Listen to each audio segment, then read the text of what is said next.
अगर आप class 10th में हैं और हिंदी का सिलेबस देखकर घबरा जाते हैं तो ये वीडियो आपके लिए है। इस चैनल का मकसद है ना पढ़ने से थोड़ा पढ़ना ही बेहतर है, ताकि परीक्षा में आप हर प्रश्न का उत्तर आसानी से दे सकें। और इसकी तैयारी करेंगे हम बस 2 मिनट में, और याद करनी होंगी बस 3 ज़रूरी बातें। तो चलिए शुरू करते हैं कहानी का सार हरिहर काका। यह कहानी लेखक मिथिलेश्वर द्वारा लिखी गई है। यह एक बूढ़े व्यक्ति की दुख भरी लेकिन सच्ची कहानी है। हरिहर काका एक वृद्ध व्यक्ति थे। उनकी कोई संतान नहीं थी। उनके पास 15 बीघा उपजाऊ जमीन थी। यही जमीन उनके दुख की सबसे बड़ी वजह बन गई।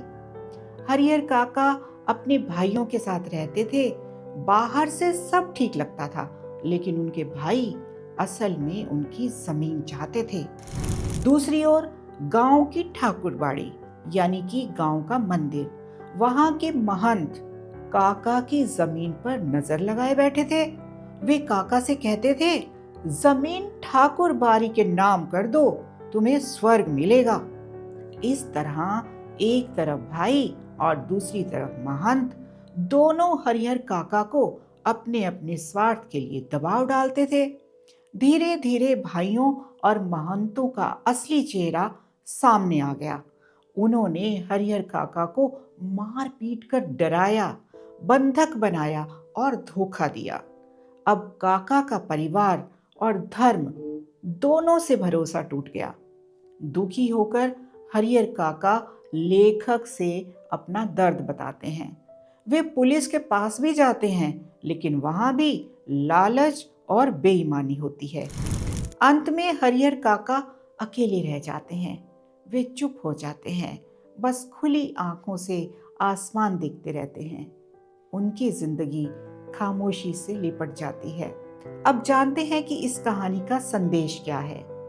ये कहानी हमें सिखाती है कि लालच रिश्तों को तोड़ देता है।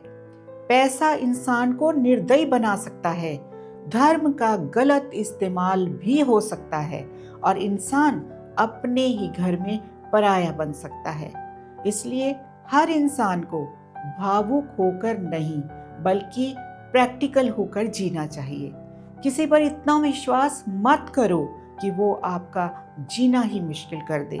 अगर आप पाठ का नाम, लेखक का नाम और पाठ का सार, पाठ का संदेश अच्छी तरह से याद कर लेते हैं तो भी अच्छे नंबरों से पास हो सकते हैं। हमेशा याद रखिए, कुछ ना करने से थोड़ा करना ही बेहतर होता है। ढेर सारी शुभकामनाएं।